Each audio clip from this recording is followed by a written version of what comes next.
Friends, आपके अपने YouTube channel study motion में आपका स्वागत है। फ्रेंड्स, आज है 4 जुलाई और 4 जुलाई 2020 को लेकर मैंने कुछ करंट अफेयर को रखा है।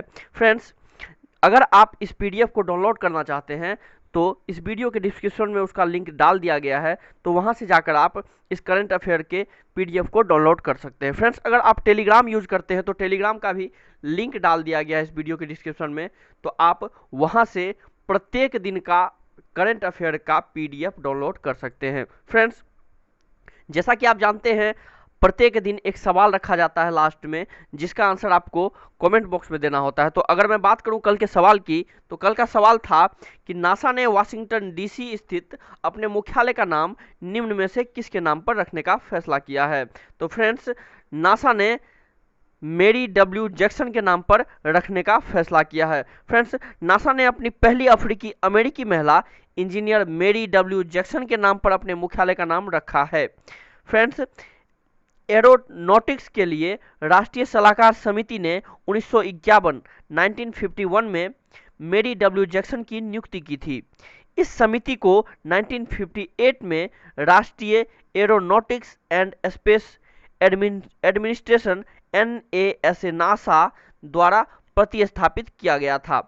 फ्रेंड्स, उन्होंने 1942 में हैम्पटन इंस्टीट्यूट से गणित और फिजिकल साइंस में डिग्री हासिल की थी।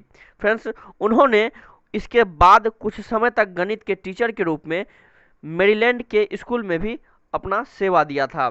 फ्रेंड्स, अब बात करते हैं आज के सवाल की। तो आज के सवाल को पढ़ने से पहले अगर आप इस चैनल पर नए हैं तो फ्रेंड्स, इस चैनल को सब्सक्राइब कर दें और दोस्तों से शेयर कर दें। फ्रेंड्स, आते हैं अब आज के सवाल पे। तो आज का सवाल कहता है कि निम्न में से किस देश ने हाल ही में अमेरिका के राष्ट्रपति डोनाल्ड ट्रंप के खिलाफ गिरफ्तारी वारंट जारी किया है। तो फ्रेंड्स, वो देश है ईरान। ईरान ने अमेरिका के राष्ट्रपति डोनाल्ड ट्रंप के खिलाफ गिरफ्तारी वारंट जारी किया है। फ्रेंड्स, ईरान ने हाल ही में अमेरिका के राष्ट्रपति डोनाल्ड ट्रंप के खिलाफ गिरफ्तारी वारंट जारी किया है।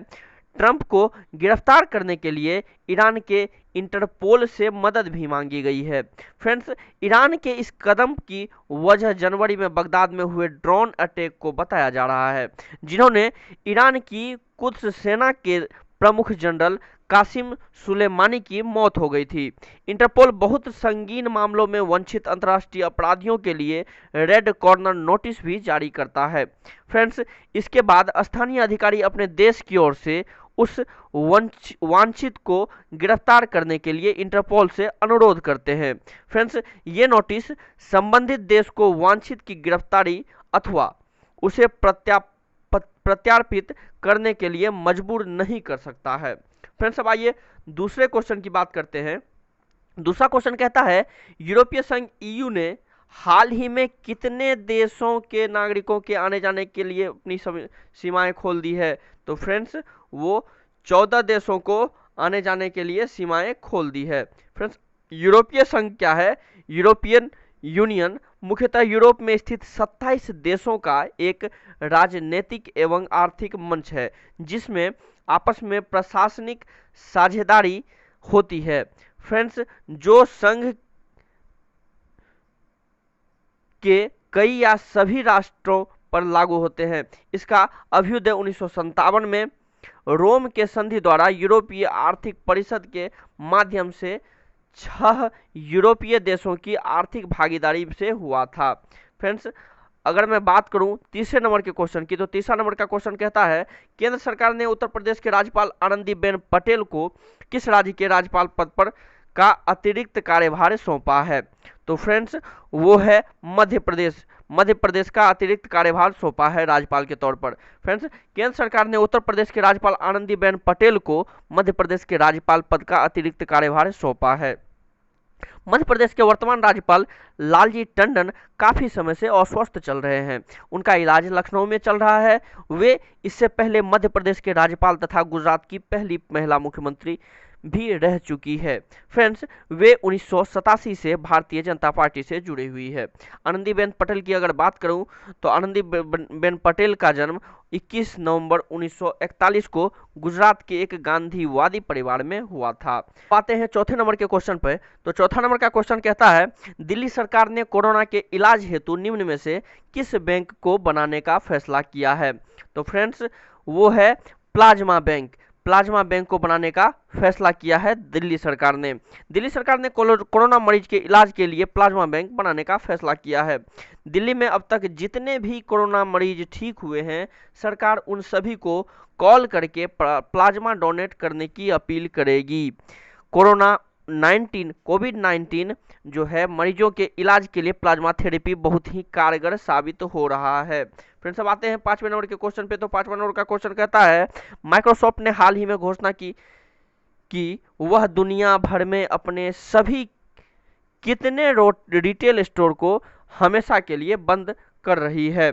तो फ्रेंड्स, वो 83 है। 83 रिटेल को बंद करने की क्या कर रही है? घोषणा की है, बंद करेगी। माइक्रोसॉफ्ट ने हाल ही में घोषणा की है कि वह दुनिया भर में अपने सभी 83 रिटेल स्टोर को हमेशा के लिए बंद कर रही है। कंपनी की तरफ से जारी बयान में कहा गया है कि अब उसका फोकस ऑनलाइन स्टोर पर होगा। कंपनी रिटेल टीम के लोगों को सेल्स और सपोर्ट को लेकर ट्रेनिंग देगी और ग्राहक को पहले की तरह सेवा का अनुभव होता रहेगा। कंपनी ने कहा है कि वह बदलते हालात में डिजिटल स्टोर Microsoft.com पर फोकस करेगी और इवेंट भी करती रहेगी। फ्रेंड्स, अब अगर बात करें माइक्रोसॉफ्ट की, तो माइक्रोसॉफ्ट विश्व की एक जानी मानी बहुराष्ट्रीय कंपनी है। माइक्रोसॉफ्ट दुनिया की सबसे बड़ी सॉफ्टवेयर कंपनी है। कंपनी का मुख्यालय अमेरिका में रेडमंड वाशिंगटन में स्थित है ना।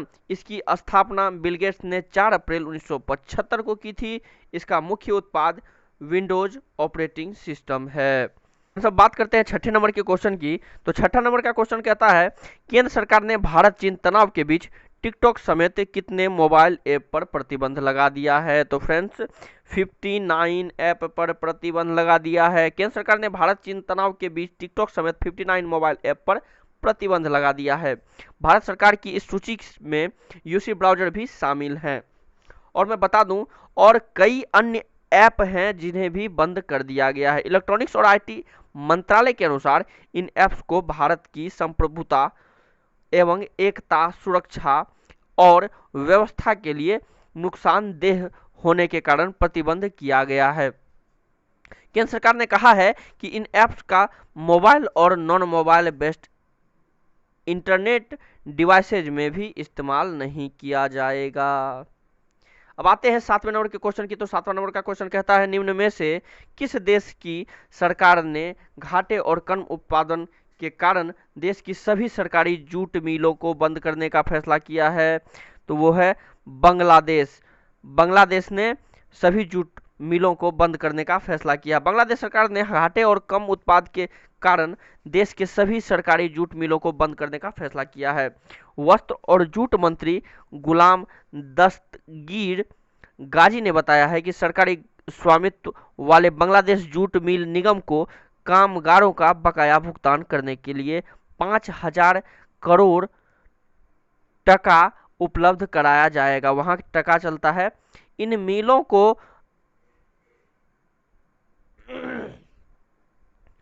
मिलों की मशीनें 60 से 70 वर्ष पुरानी है और उनकी उत्पादक क्षमता शून्य तक पहुंच गई है। फ्रेंड्स, अब बात करते हैं 8वें नंबर के क्वेश्चन की। तो 8वां नंबर का क्वेश्चन कहता है, विश्व यूएफओ दिवस कब मनाया जाता है? तो वह 2 जुलाई को मनाया जाता है। 2 जुलाई को, यह हर साल 2 जुलाई को विश्व यूएफओ दिवस मनाया जाता है। इसकी स्थापना यूएफओ शिकारी हक्तन अकडोगन ने की थी। पहला विश्व यूएफओ दिवस 2001 में मनाया गया था। आइए अब 9वें नंबर के क्वेश्चन को देखते हैं। तो 9वां नंबर का क्वेश्चन कहता है कि भारत और भूटान के बीच हाल ही में कितने मेगावाट के खोलो गछू जेबी हाइड्रो इलेक्ट्रिक प्रोजेक्ट को लेकर समझौता पर हस्ताक्षर किए गए हैं? तो वो है 6000 मेगावाट, है ना। इसका आंसर क्या हो जाएगा? 6000 मेगावाट। यह भूटान में लागू होने वाली पहली संयुक्त उद्यम परियोजना है। वीडियो कॉन्फ्रेंसिंग के जरिए हुई इस मीटिंग में भारत का प्रतिनिधित्व विदेश मंत्री एस जयशंकर ने किया था। किसने किया था? एस जयशंकर ने। इस दौरान एस जयशंकर ने भूटान और भारत के रिश्तों की जमकर भी तारीफ की थी। उन्होंने कहा है कि भारत और भूटान के बीच अनोखा रिश्ता है और परियोजना 2025 की दूसरी छमाही में पूरी होने की उम्मीद है। 6000 मेगावाट की यह परियोजना पूर्वी भूटान में त्सांगसे जिले में खोलोंगछू नदी के निचले हिस्से में स्थित है। फ्रेंड्स, अब आते हैं 10वें नंबर के क्वेश्चन पे। 10वां नंबर का क्वेश्चन कहता है, भारत सरकार ने विश्व बैंक समूह के साथ तमिलनाडु में कितने परियोजनाओं के लिए समझौते पर हस्ताक्षर किए? तो वो है 2 पर हस्ताक्षर किए। फ्रेंड्स, अगर मैं बात करूं विश्व बैंक की, तो विश्व बैंक विशिष्ट संस्था है। इसका मुख्य उद्देश्य सदस्य राष्ट्रों को पुनर्निर्माण और विकास के कार्यों में आर्थिक सहायता देना है। विश्व बैंक समूह 5 अंतरराष्ट्रीय संगठनों का एक ऐसा समूह है जो सदस्य देशों को वित्त और वित्तीय सलाह देता है। फ्रेंड्स, अगर मैं बात करूं इसकी स्थापना की, तो इसका स्थापना हुई थी जुलाई 1945 ईस्वी में, है ना। और मुख्यालय इसका वाशिंगटन डीसी है। प्रेसिडेंट हैं इसके डेविड मालपास। सीईओ की बात करें तो सीईओ हैं अंशुला कांत जी। फ्रेंड्स, भारत सरकार और विश्व बैंक समूह ने तमिलनाडु में शहरी गरीबों को किफायती आवास प्रदान करने के लिए समझौतों पर हस्ताक्षर किए हैं। इन समझौतों के अंतर्गत 2 परियोजनाएं हैं। इन समझौतों के अनुसार इस कार्यक्रम के तहत $200 मिलियन का ऋण स्वीकृत किया गया है। इस कार्यक्रम का उद्देश्य कम आय वाले परिवारों के लिए किफायती आवास बढ़ाने के लिए राज्य में सरकार द्वारा किए जा रहे प्रयासों का समर्थन करना है। फ्रेंड्स, अब आते हैं आज के सवाल पे। तो आज का सवाल कहता है आपको कि राष्ट्रीय एनीसेट दिवस, नेशनल एनीसेट दिवस डे कब मनाया जाता है? तो पहला नंबर का आंसर है 30 जून, बी नंबर में 15 जून, 15 मार्च, 10 जनवरी और 2 जुलाई। फ्रेंड्स, आपको इसका आंसर कमेंट बॉक्स में देना है। धन्यवाद।